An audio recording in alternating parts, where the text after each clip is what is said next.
if you're a founder, this is the important lesson.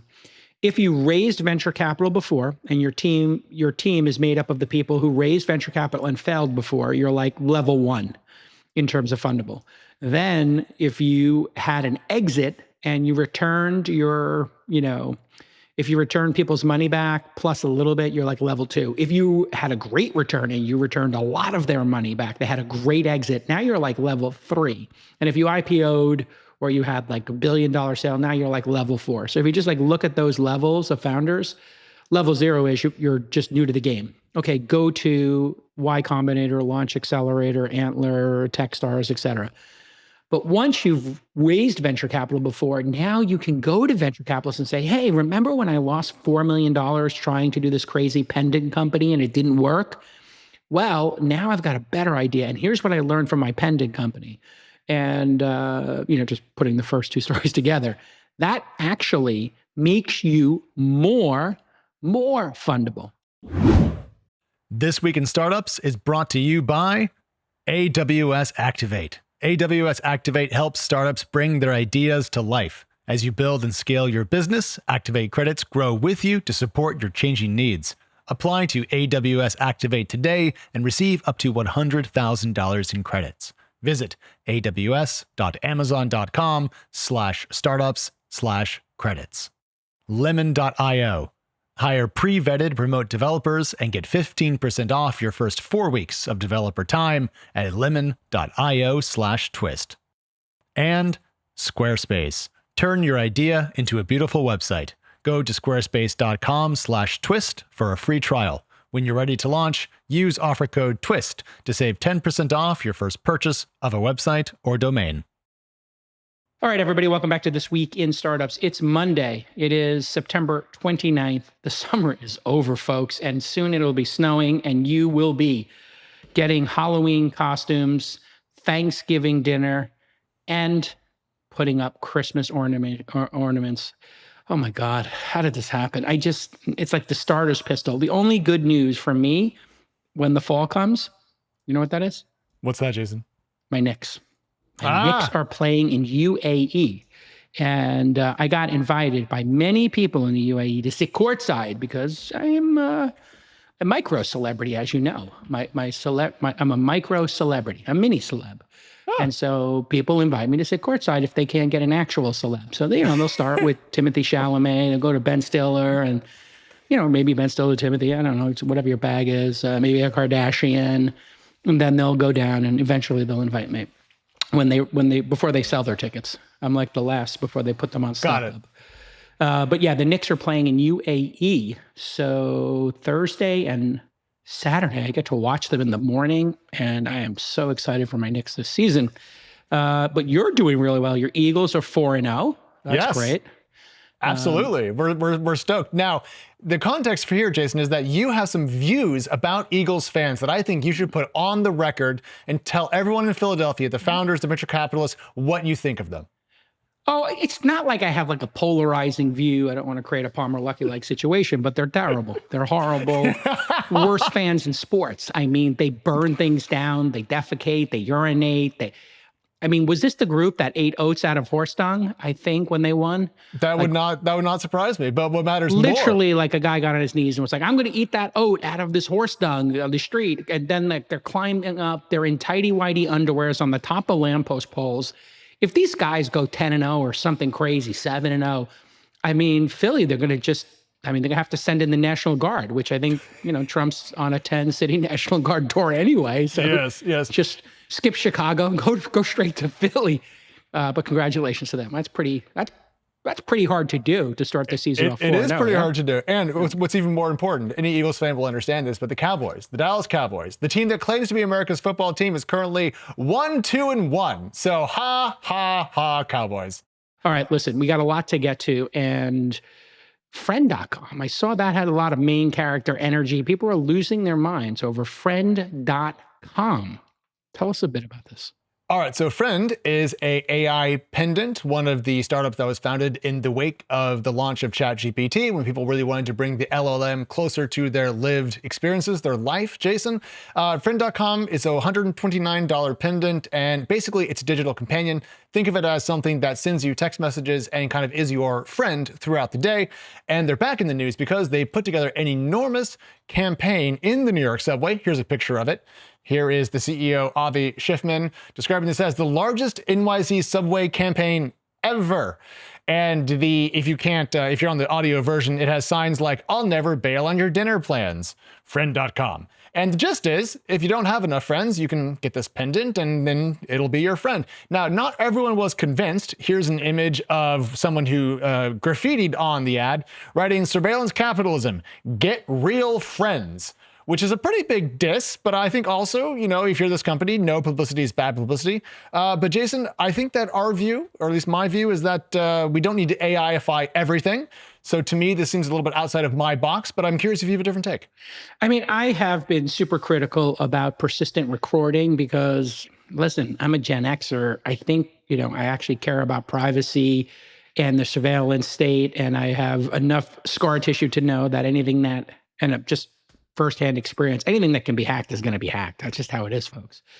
And so you learn this typically you learn this the hard way. Something gets hacked, whatever, your bank account, your email, something, and your group chat. And that's what will happen with these. Somebody will hack it, not necessarily friend.com, but all of these. And you will be having a spicy conversation, or you'll be in a therapy session, or you'll be drunk with your friends and you'll summarize your friend in their worst moment in time. And I can tell you, whatever your, friend's worst drunk moment in time is, like, probably not meant to be broadcast to the world. So I do have issues with this technology, but I also am smart enough and experienced enough to know that this is an inevitability. People are going to embrace these. There's going to need to be some regulation.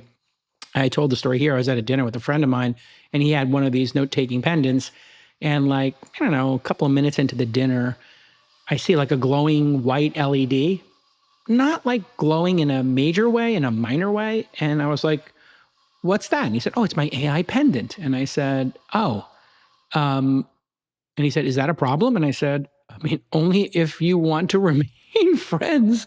Like, yeah. You're recording 6 people at a dinner? Like, what?" And he took it off, but he showed me, and it was, for the first 5 minutes, it was a perfect transcript. Like, I was... Wow, that's insane. In a restaurant. No. So I just want to encourage everybody to understand you're being recorded and transcribed already. It's already happening. So that doesn't mean we should do more of this. What's interesting about this story is the amount of hate for this founder, who I believe is brilliant. Friend.com, I think he spent like 18 million on that domain. I'm not sure if that number is correct, but I saw that go by my feed. And friend.com is, that's a domain worth a couple of million. 18 million, certainly overpaying for it by a factor of at least 3 or 4x. Should be no more than 5 million for that domain. But okay, when I was at AOL, we bought games.com, and the guy wanted 10 million for it, and I had a conversation with the leadership, and I was like the domain guy there. So they were like, "Do you think we should do it?" I said, "Give me the rough profile of our games business." They explained the games business to us, and I said, "Yeah, pull the trigger on that, 10 million. If worst case scenario is we can resell it for 5 million, if this isn't a priority anymore, and we'll have lost 5 million, but we've already got tens of millions of dollars in profit from this business, why not have..." Jason, it was, according to producer Oliver, it was 1.8 million for friend.com, not 18 million. So they didn't overpay. They actually may have gotten it for a relative steal. That's actually cheap. Yeah. That's cheap. So, and that is, this company has raised how much?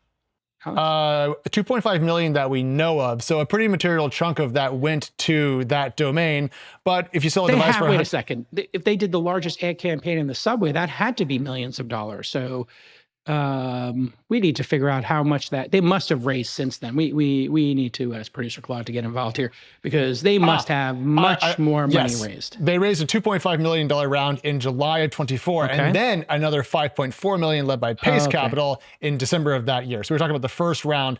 So a total, Jason, of 7.9 million, which actually, now that I say that out loud, 1.8 million for the domain, $1 million for the subway ads, and they have a hardware device shipping theoretically later this year. That's pretty efficient overall. I mean, here's what I'll say. The the people who are like, that should have gone into your product, et cetera. Okay, you can make that argument. Hey, $1 million with, I don't know, 5 more team members, highly paid, 200K all in. Would they make a better product? It might not be an either or. And what this signals is to a venture capitalist that this person understands branding and is willing to go big. There are far more founders who are not willing to go big, and VCs are like, well, I have all this money sitting over here. I would like to see you swing for the fences. So if you feel you have product market fit, then go ahead and spend a couple million on marketing if you can afford to do it. But this obviously could be runway. If this startup was spending $2 million a year, and they're burning 150K a month, let's say, 200K a month, that $2 million could be an extra year or so of runway, in which case you would be like, but this person's playing to win. And putting aside the product, I do think there's a market for these. And spending this kind of money seems a little bit aggressive, maybe a lot aggressive to people, but here we are. We're talking about it as the number one story. And I think he has 25 million views on the tweet about the largest New York City subway campaign ever. So let's say the subway campaign got 5 million views. I think maybe 5-10 million people take the subway every day. Probably saw this. Maybe that means 15 million will see it over time. He's got 25 million views on the tweet about it. If you want your business to succeed online, it has to stand out, and that's why you need a beautiful, world-class website. The good news is you don't have to hire an expensive designer anymore, nor do you need a bunch of developers. No, Squarespace has all the tools you need to claim your domain and start building your company. Hey, maybe you got a product to sell. Maybe you want to show off some samples of your work. Maybe you've got a new service you're providing. Well, Squarespace is the all-in-one tool you need for your business to grow and flourish. And they offer beautiful templates. Maybe you want to start an online course, or you're scheduling appointments for people. Maybe you're generating client invoices. All of that is built into the product. Everything you create with Squarespace is pre-optimized to show up in search engines as well. So you don't need to hire some expensive SEO person. Nope. They're building your meta descriptions. They're setting you up with an auto-generated sitemap, and the SEO is done before you even get started. Plus, there's a new AI-powered feature. It's called Blueprint, which makes it easier than ever before to customize your website and make it really pop. So check out squarespace.com/twist for a free trial, and when you're ready to launch, go to squarespace.com/twist to get 10% off your first website or domain purchase. That's squarespace.com/twist. It used to be you did things IRL to get viral buzz on social. Now I think it feels like the viral element of it's more important than the actual thing you're doing. Jason, a couple of things. First of all, according to the friend.com website, on the privacy point, where are your memories stored that it records? They say that they're encrypted by your friend's circuit board, and if you lose your pendant, they're inaccessible forever. So it's on device. Now, that doesn't solve the recording your friend's point. It does at least, though, mean that hopefully you're not going to have all of your memories leaked. They're using an industry standard, concept in terms of keys. You lose your key, you lose your data. You lose your keys, you lose your coin, like in crypto. So I get that. I'm sure there's an export feature where you could set it up that every year or every couple of months or whatever your bag is, that you back up your data and export it and email it to yourself. I think that there will be a market for these. I predict that the product being made by Johnny Ive and Sam Altman will be exactly like this. Some sort of a puck or device that has a long battery life, that has a 5G connection and Wi-Fi, obviously, that has a couple of really slick design buttons on it that you can take out, ask question to. It has great speakers, so it can play music. So, but here's the thing that blows my mind about this. They have only sent out and activated nearly 1,000 of these friend pendants so far. So I know they've sold more than that, but with D30 retention, so 30-day retention of 25%, and only 1,000 shipped. Was this leaked, or did he publicly talk about it? Publicly talked about it. This is, Jason, this is pulling from a note to his investors that he put on X. Here it is. as of July 30th, since July 30th, 464 friends have been activated. Now it's closer to 1,000, according to him. D30 retention, 25%, and over 125,000 messages have been sent. It's a small sample size. We're going to have to see, but they certainly have enough attention that if they can't convert this level of buzz and hype into a functional user base, I don't know what their plan is. But moving on, paid.ai raised a $21 million seed round. Jason, this comes after the company raised a 10 million euro pre-seed round in March. TechCrunch reports the company is now worth over $100 million. Now, I like this company for two reasons. One, what Paid is doing is interesting in product terms, but also we just had the CEO, Manny Medina, on for a Twist 500 episode. That's episode 2175, if you want to go back and listen to it. But what Paid's doing is awesome. So everyone out there wants to build AI agents that essentially do stuff for you, that replace humans, that lower your cost of doing business.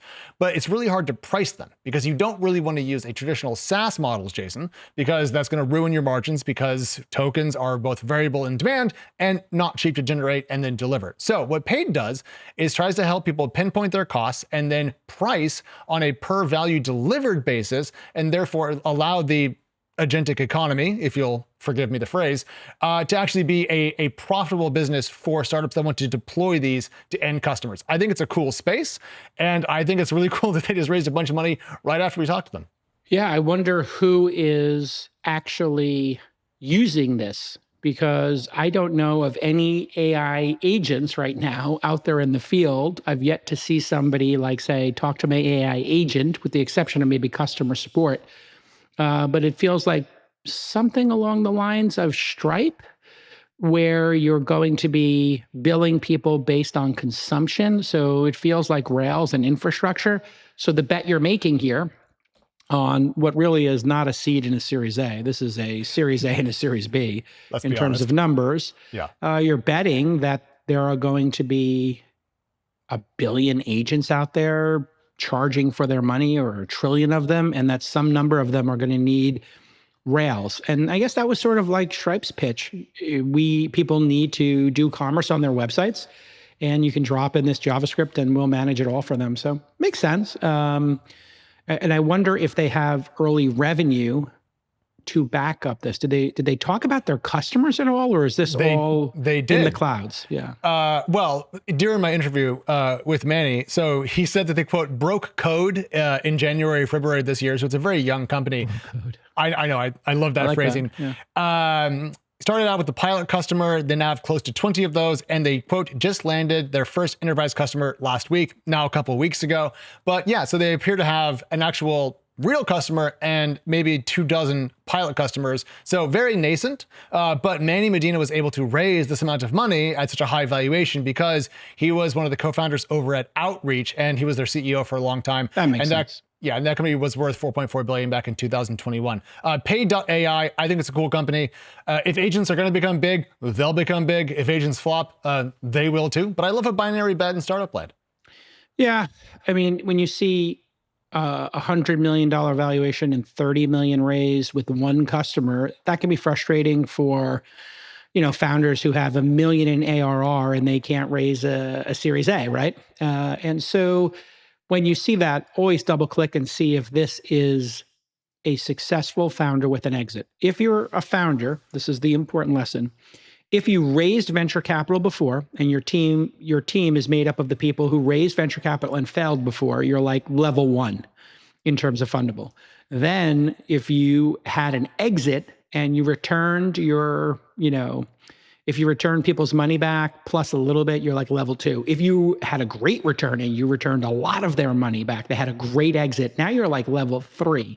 And if you IPO'd, or you had like $1 billion sale, now you're like level 4. So if you just like look at those levels of founders, level 0 is you're just new to the game. Okay, go to Y Combinator, Launch Accelerator, Antler, Techstars, et cetera.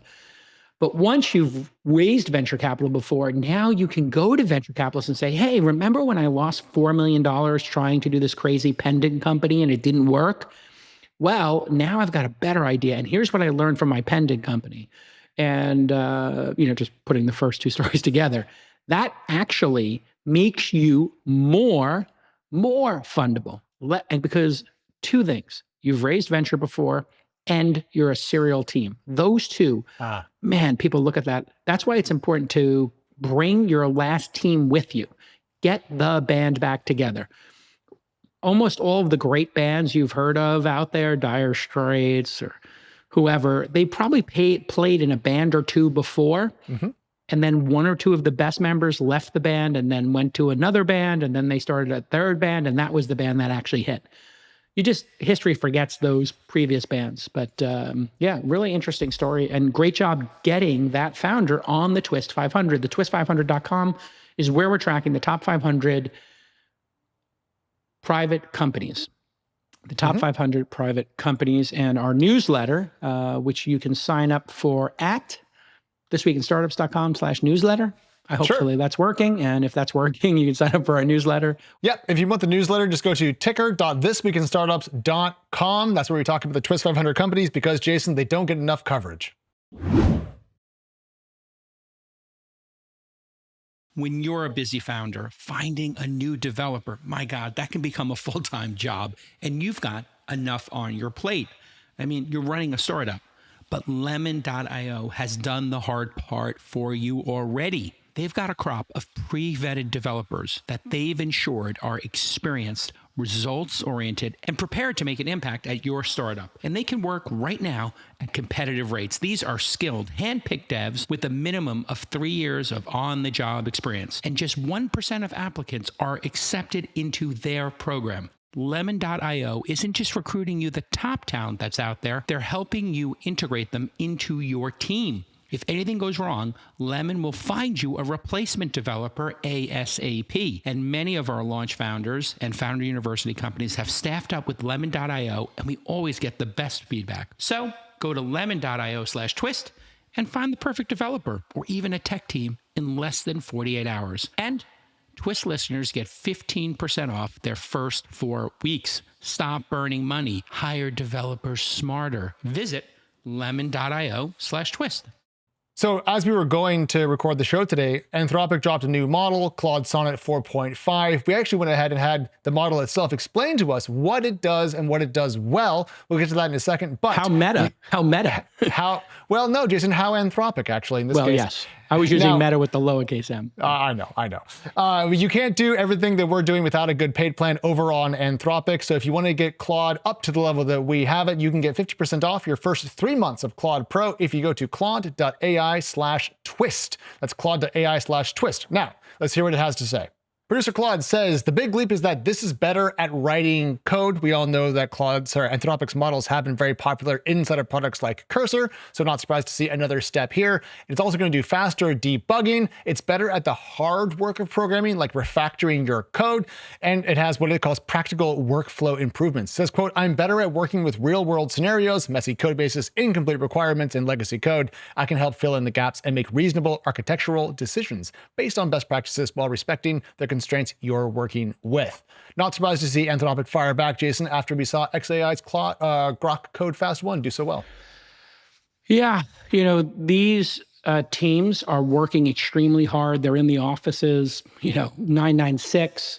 And although these models don't feel like they're tripling or quadrupling like the functionality, because they're coming out so frequently and they're typically 10, 20, 30% better at specific tasks, if you're doing 2 of these a year, 3 of these a year, it's getting twice as good a year. And I like the fact that they're dropping them more frequently. Yeah. That seems to me to be a wise decision because you just get to have more swings at the bat in communicating with your customer base, and then your team is more dialed in. So I think Apple was always like twice a year, 2 big keynotes. I think Airbnb did something similar and they copied it since the CEO had a mentor in Johnny Ive. And I think he just decided, let's just roll up 4 or 5 features every 6 months, do a keynote.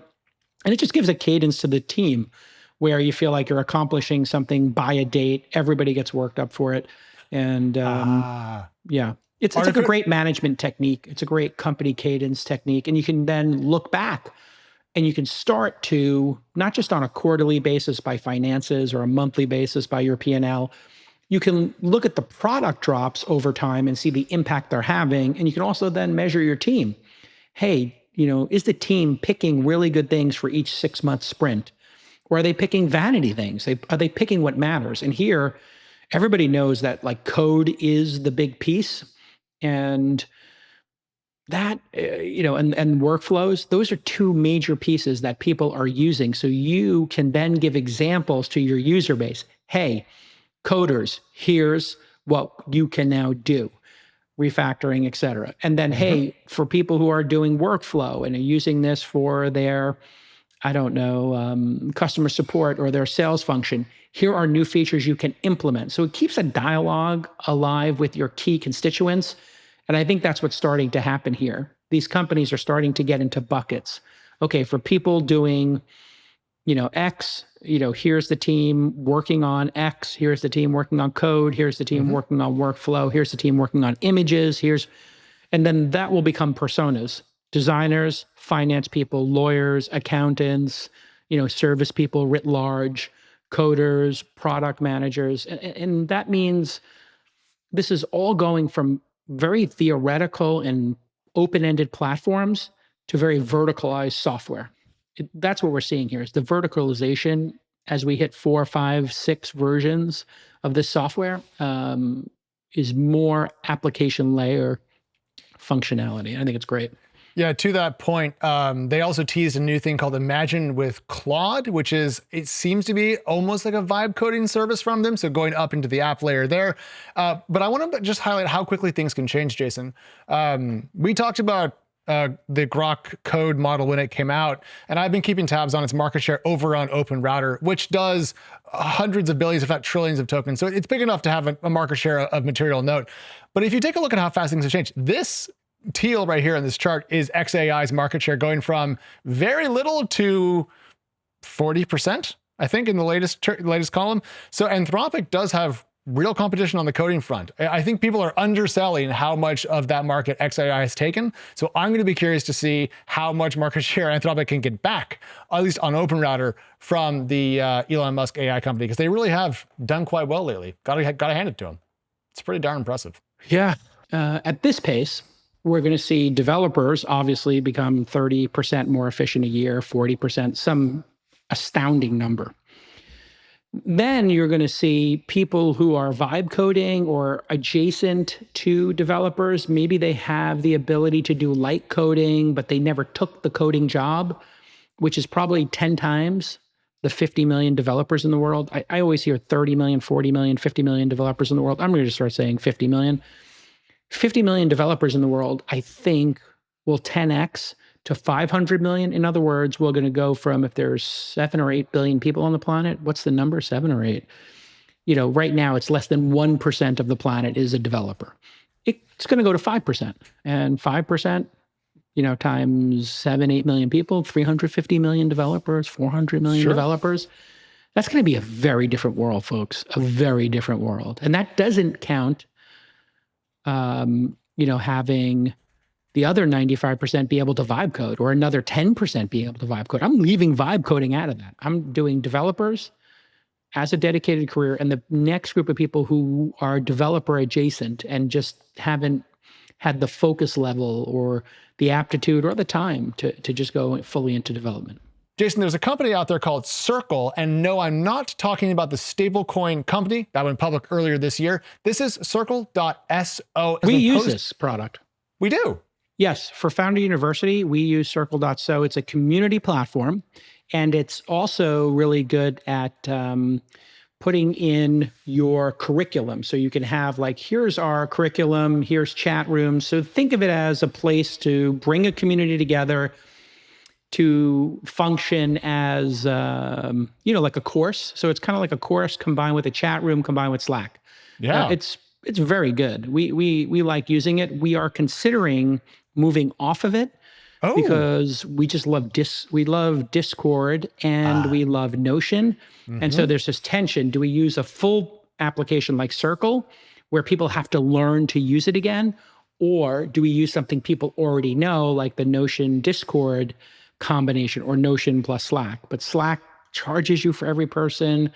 So it's very hard to do free stuff on Slack. It doesn't give you your whole history. So we think the future is either Circle or Discord plus Notion, but it is something I've used now, I think for maybe 4 years, and it's really good. Circle.so, it's a great product. Yeah, well, it has a lot of competition, but it's also doing very, very well. So in May of this year, the company said that it reached profitability and was going to reach about 50 million ARR by the end of this year. Critically, it's been essentially bootstrapping. It's been making its own money. It hasn't raised since 2021. And then this September, so just a couple days ago, the company said it's going to blow past the 50 million ARR milestone soon, on track for its best quarter ever, more free cash flow every month than it can wisely reinvest, and its Rule of 40 score is up to 64. So here's a company that really has found an amazing growth trajectory here. I'm just trying to figure out, Jason, how common is this trajectory? Because they raised money before, venture capital, Tiger, et cetera, back in the day, and then they've just been exploding and funding their own growth. Feels very rare. So what's going on here? We're all familiar with AWS, Amazon Web Services. That's the cloud platform that powers so many of your favorite brands. But do you know about AWS Activate? That's their program for startups, where they provide up to $100,000 in AWS credits for all startups. Whether you're backed by an investor or you're bootstrapping, money is time to keep innovating, time to delight customers, and time for you to keep gaining traction. You need runway, and AWS's Activate is going to help you with that runway. We hear this story from so many of our founder university companies. They're finding product market fit, the word's getting out about their product, just a little boost, finding some savings here or there to get a little extra time can be the difference between getting traction and bringing in revenue, or hey, let's call it what it is, running out of money, okay, and shutting down. AWS knows this. That's why they've created the ultimate toolkit for early stage startups looking to boost growth. With AWS Activate, you're going to get up to $100,000 in AWS credits, hands-on support and training, plus exclusive discounts with some of our favorite companies and tools. So start getting the support you need at every stage of your startup journey. To learn more, visit aws.amazon.com/startups/credits. That's right, aws.amazon.com/startups/credits. Well, that whole cohort of companies, they had a challenge in that they probably raised money at a very high valuation, right? When the Tigers came in and did a lot of these rounds, and they probably needed time to finish the product, to explain to customers like me, here's the value of this product, to then get us to pay for it and to value it. And sometimes it's better for a founding team to just keep their head down and work on product market fit than work on raising more money. So they had $1 million in ARR in 2020, and then it grew 4x in 2021. It doubled in 2022. That's what you hear sometimes, triple, double, something in that range. And then a 2x run rate in September of 2023. So this is a high growth company. High growth in the public markets is like Uber or DoorDash or Coinbase or Robinhood. 15 to 30% year over year is considered high growth. That's a growth company. Blue chip companies grow 5 or 10%, right? Is I think generally the accepted growth rate. But yeah, 50 million in ARR, profitable, tons of money laying around. That's awesome. And then you don't have to dilute yourself. So there's many ways to build a great company. It doesn't always have to be just dumping huge amounts of cash into the company and doing unnatural acts. Sometimes the best thing to do is just sit there, talk to your customers, refine the product, iterate on building a great team. And if you want to understand the Rule of 40, it's a SaaS software financial metric. Basically, Rule of 40, a company's annual revenue growth rate, which here could be 50%, it could be 100%, plus its EBITDA. It's profitability. So let's say you had a 20% EBITDA and you were, you grew 40% this year, you'd have a number of 60. They have a number 64. And that's up from 45. So I think the reason this number's coming out, I'm not sure where that number was released in a press release or in an interview, is because they want to show that they are a great company to buy and then eventually for people to invest in. Okay. So yeah, the founders have been tweeting through their growth trajectory, which I really appreciate because it gives us such a better insight into how companies are performing.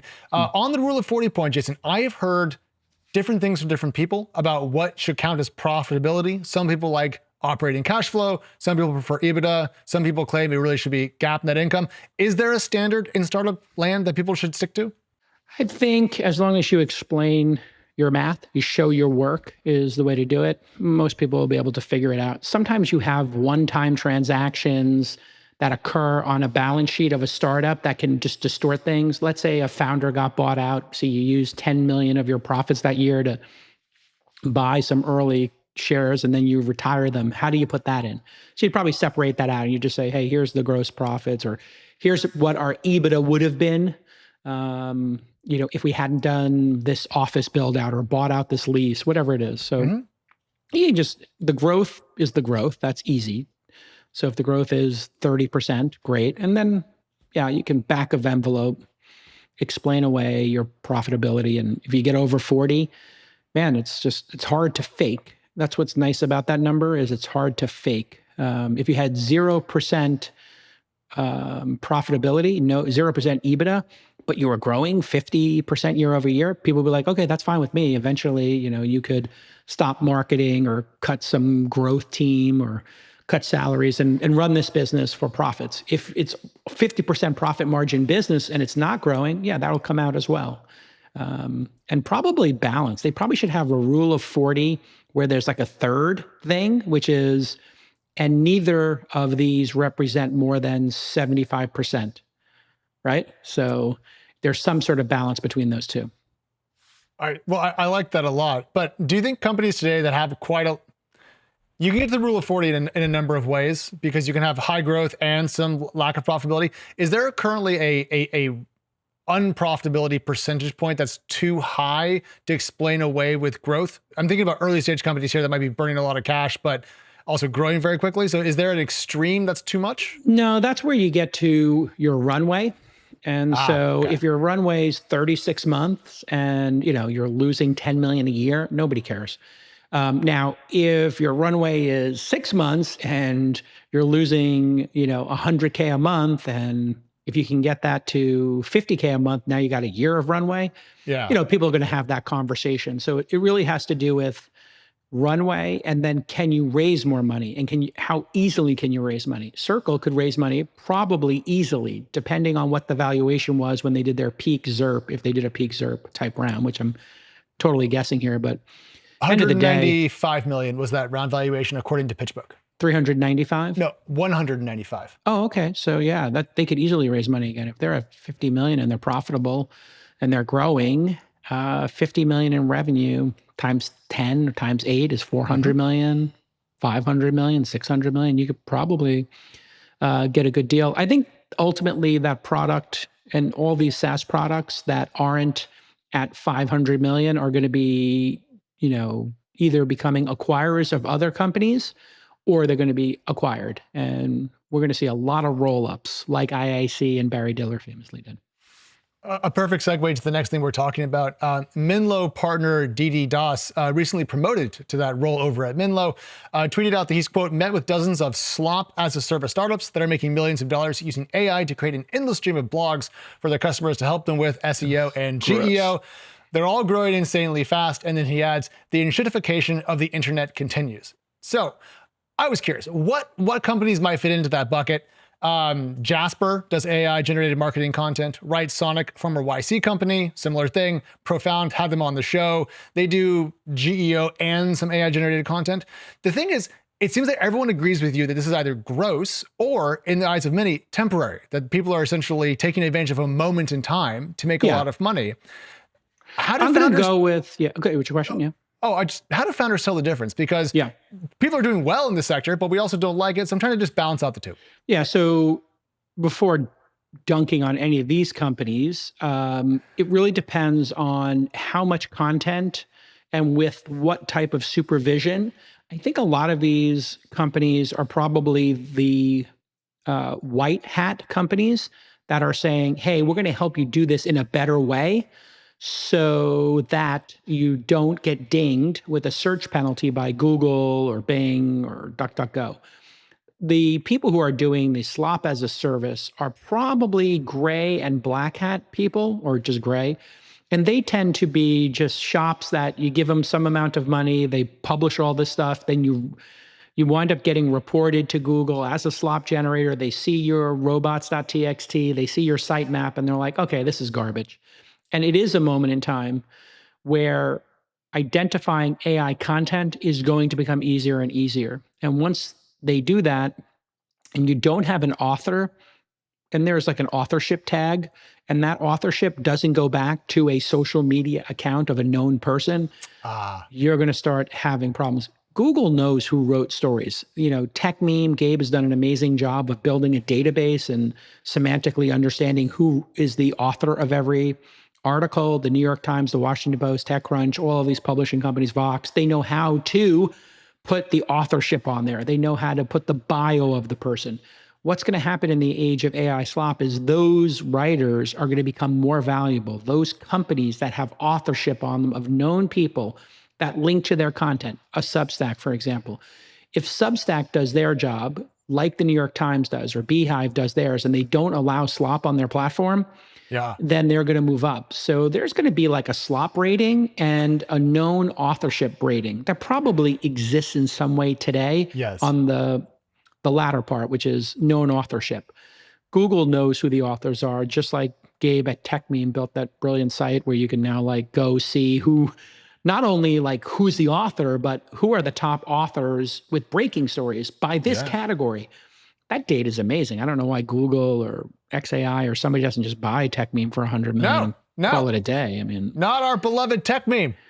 I mean, yeah, that's true. If they bought it, they probably would screw it up. But you know, that kind of semantic content that he suffered over building that architecture, super valuable today. And so I don't know if Didi is talking about Jasper and Writesonic and Profound, but this AI generated marketing content should always be a starting point that humans then clean up. I would never let anybody produce, you know, AI directly to publish on the web for any of our properties. And if I caught somebody doing it, we did catch some people retroactively doing it, man, that would be like instant firing. And now every company is going to need to have these rules. No AI slop. Do not post AI content.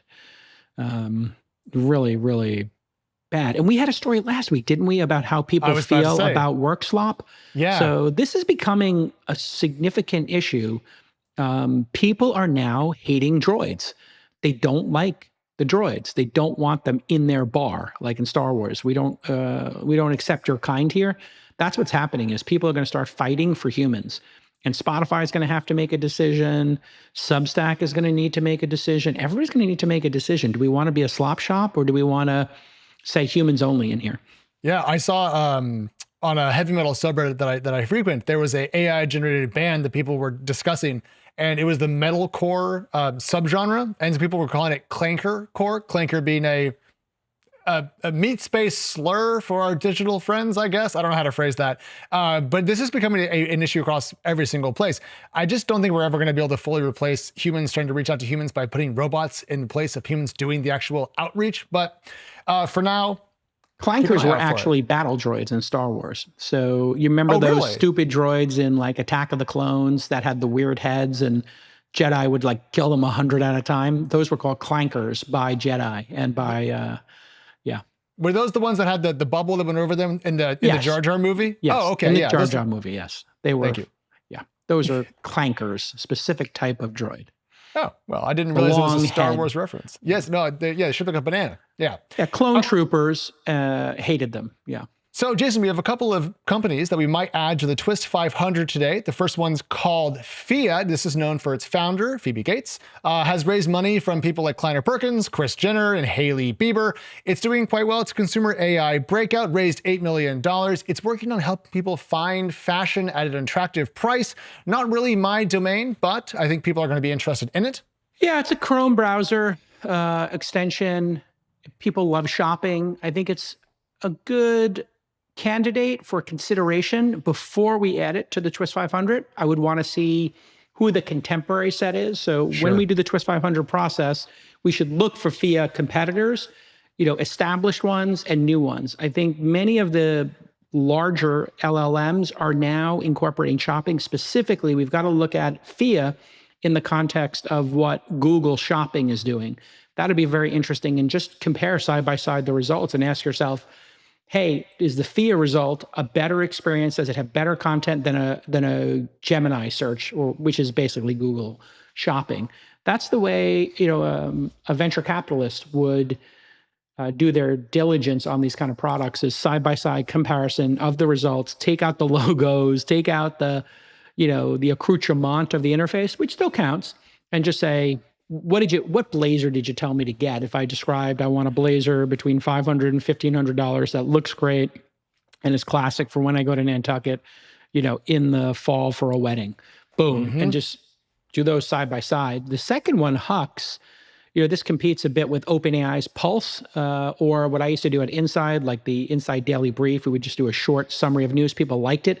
But what I found was, you know, with news products, we've never had a news app in the United States reach critical mass. You have to ask yourself why that is. And it turns out people consume news in Instagram, TikTok, Twitter/X, Facebook. Those are the places people go for news. And it's incredibly hard to build a product that is 2, 3, 4 times better than that experience. What you can build is communities in verticals, but I think Huxe, like what I did at Inside with apps, or there was, gosh, what were the news apps at the time? Pulse was a news app. There were, Circa was a news app I had invested in. Circa. Oh, I forgot about Circa. Really interesting cohort, because there was something called Smarter News in Asia, and Smarter News became Smart really, News. I think it was Smart News or Smarter News app. Let me take a look here. Smart News, you're right. And Smart News in Asia became something where people just lived on it. It was so popular. But again, in the United States, yeah. One last thing before we move on here, regarding Phia and e-commerce and the large AI model companies and who's going to win. While we were recording today, so this isn't actually in the docket, OpenAI announced that they're going to put out Buy It in ChatGPT, Instant Checkout, and the Agentic Commerce Protocol, working with Shopify and I believe Stripe as well. So there's quite a lot of movement in that space. I think they really want to bring e-commerce into ChatGPT because that's a way to make a lot of money. But yeah, a space to watch, and we'll keep an eye on it. And last week we talked about ads coming to ChatGPT. So, you know, Sam Altman watched Web 2.0 to today, you know, worked at and ran Y Combinator for a bit. He understands monetization comes like just 3 or 4 different ways. Consumers can pay you for the product, advertisers can pay for the consumer's product, or transactions can pay for the product. And I would be surprised if you wouldn't do all 3 of those in a product at scale like ChatGPT is. Yeah. Next up, Jason, we're going to talk about main character energy, and perhaps no one has more of that recently than Tai Lopez. This is a well-known YouTuber who was busted by the SEC because, along with his partners Alex Mayer and Maya Birkenrode, they ran a Ponzi scheme that involved raising money to buy distressed e-commerce brands and turning them into money pits, as far as I can tell. They raised hundreds of millions of dollars, and between 2020 and 2022, their holding company called REV or Rev cheated. And they got busted by the SEC, and they're in quite a lot of trouble. What's funny about this... This is all allegedly. This is what the SEC alleges. Yes. Yes. They ran a Ponzi, just so we're super clear here. I appreciate that. Keeping me out of trouble 1 year at a time. Yeah. The reason why this is somewhat humorous, even though, of course, fraud's never funny and financial crimes are bad, is because the man in question, Mr. Lopez, did things like this. Jason, I don't think I can improve on his own words. Check this out. Here in my garage, just bought this new Lamborghini here. It's fun to drive up here in the Hollywood Hills. But you know what I like a lot more than materialistic things? I don't know. Tell me. Knowledge. Yeah, me too. In fact, I'm a lot more proud of these 7 new bookshelves that I had to get installed to hold 2,000 new books that I bought. Okay. I don't know how to improve on that. That's like a bite size. It's the amuse-bouche of like YouTube. I'm super aware of this because when I was doing my my pilot for NBC that never got on air, and then another reality TV group wanted me to do a show, they brought up Tai Lopez in one of them. It's come up like 2 or 3 times actually, when, I've talked to CNBC about doing shows, whatever, everybody. And Tai Lopez's name would come up and they would be like, what do you think of Tai Lopez? And I was like, I'm sorry, who? And they would be like, this guy. And I was like, oh, I think he's selling courses or MLMs, multi-level marketing products and all of those courses and stuff like that. I was always like, oh God, I hope I don't ever get perceived as somebody with a course, because we have Founder University and Angel University. In both cases, Founder University is free to founders as long as they show up. They can't take the seat and not show up. And then Angel University, I think we charge like $500, and all the proceeds go to charity, and we've given $200,000 to charity. Obviously, I don't need to do courses to make money, but it's always a red flag for me when a rich person with Lamborghinis and 2,000 books and 7 bookshelves needs to make money off poor people with a course. That's always like a bit of a red flag.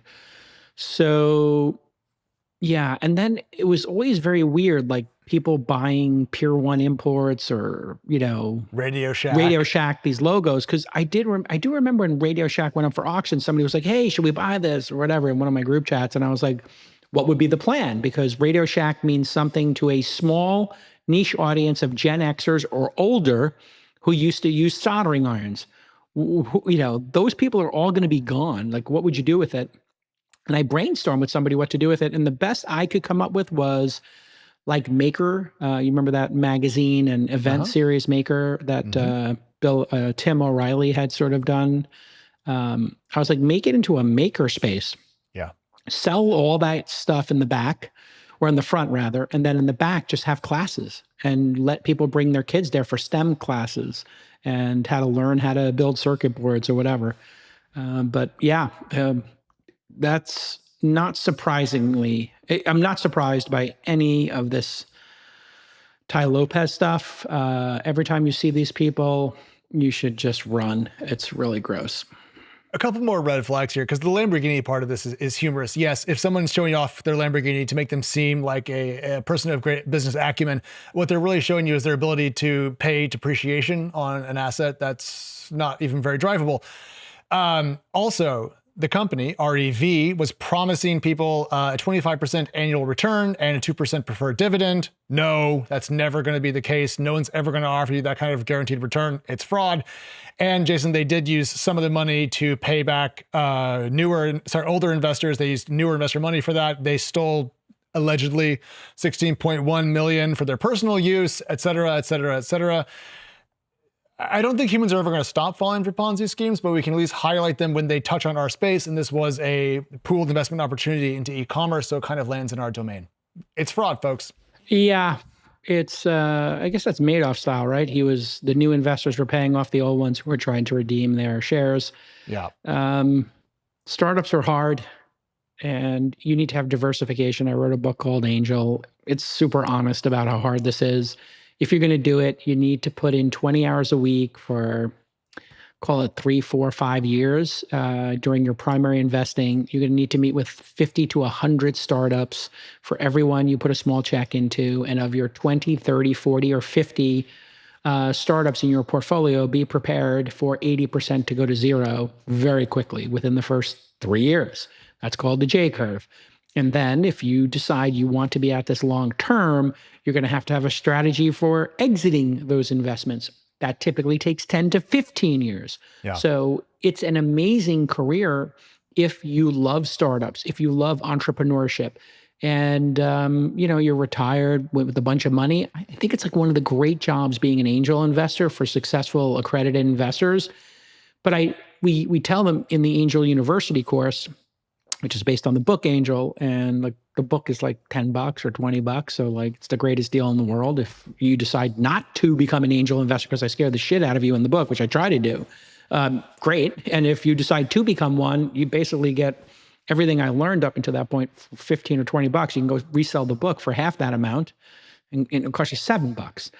Books are incredible in that way. And so, yeah, it's like these are very hard pursuits. And anybody who, like, I see this guy, Grant Cardone, all the time on like CNBC or this whole cohort of people selling courses or access to real estate, access to startups. And I run a syndicate as well. When we do the syndicate.com, it's only for accredited investors, no retail. Have to be sophisticated, basically, or have inherited a bunch of money or won the lottery. And in all those cases, you should only invest money you can afford to lose. So I always tell people, like with crypto or startups, if you're an accredited investor, less than 5% of your net worth, let's say your net worth was 10 million, you put 500K into crypto. Let's say you lost it all. Well, the other part of your portfolio should be making 7% a year. So in 1 year, you've made up for your mistakes in crypto. If you were going to retire in 5 years, that would not be good. But if you were retiring in 20 or 30 years, that would be just fine. You could weather the storm. So just 1%, 2%, maybe even 100K, 200K, and be thoughtful about it, folks. Always my best advice. Yeah, I was just Googling Grant Cardone because I forgot who that was. And one of the first pictures that came up was him standing in front of a private jet, which in my experience, Jason, people who have private jets don't do. There's like there's 3 rules of private jets. No, there's 4. I can tell you these. Number 1, don't be late. I was like an hour late for a jet with Chamath. He still tells the story. It was my fault because I was like, I have a speaking gig and I'll go to Toronto with you to interview you for this other Shopify thing or whatever. But I'm leaving this gig here. I got to get all the way to San Jose. It's like, don't worry about it. If we're late, we can go to another thing. And it was like, I hit massive traffic. And we did have to divert from one airport to the other. Bummer. Second thing, you don't take pictures or talk about it. That's what I'm saying. Third thing, you let the principal decide where they're going to sit first. So you come in, you place your bag somewhere neutral. You don't sit down. You wait for the principal to pick their seat, which is typically if you go in, if there's like a 4 top in the front, like 4 seats, no table, it would be the right one facing forward. That's where the principal sits typically in my experience. So you can sit to the left if you're having a conversation with them, or across from them if they don't want to spread their feet out, or catty corner to them. Or you sit at the table back there if they want to have privacy. So you just say, hey, where do you want me to sit? You got a preference? You just say that. Yeah, because they're paying for it. Well, it's like being in somebody's car, like or their house. Like you don't just go into the master suite and you're like, I'll stay here. It's the biggest bed. And number 4, you have to read the room. Is the owner of the plane like reading the newspaper or doing work and put their headphones on, or are they like, hey, how was your day? And they want to talk. So read the room. Especially if it's a long flight, like if you're going to Japan, or if you're going to Europe, this is like a 10-hour flight. You can just say, do you have a plan for sleeping or eating? Let me know, whatever. Or you just read the room and just read the vibes. And just say, where do you want me? Boom, that's it. But point 2 that you just said is you don't talk about it. You don't talk about private aviation. Yeah.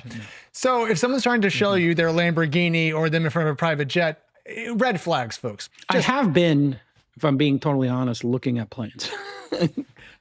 So there is that.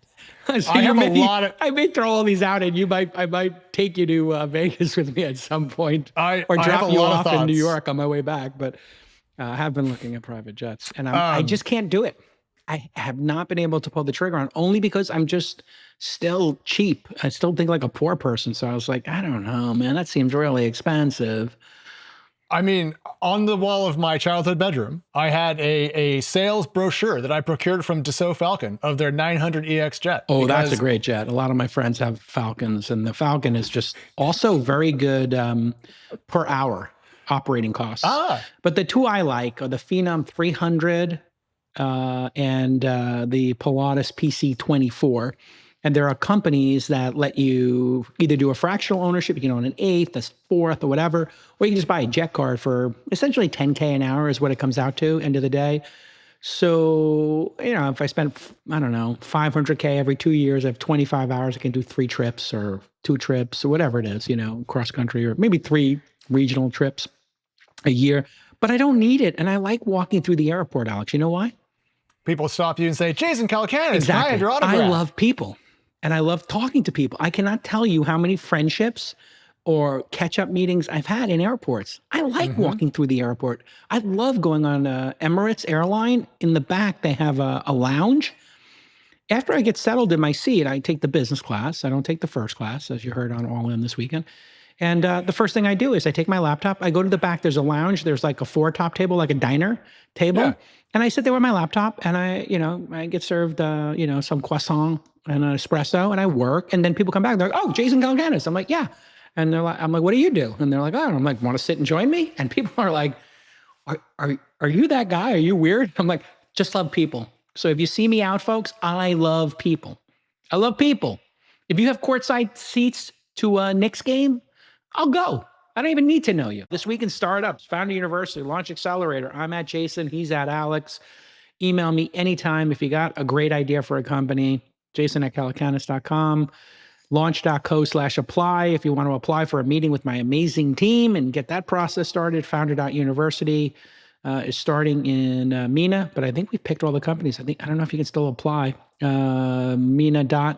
I go to Founder University. You'll see the MENA link at the top. And Founder University, we do it 3 times a year here in the US. See you next time, everybody. Bye-bye. Bye-bye.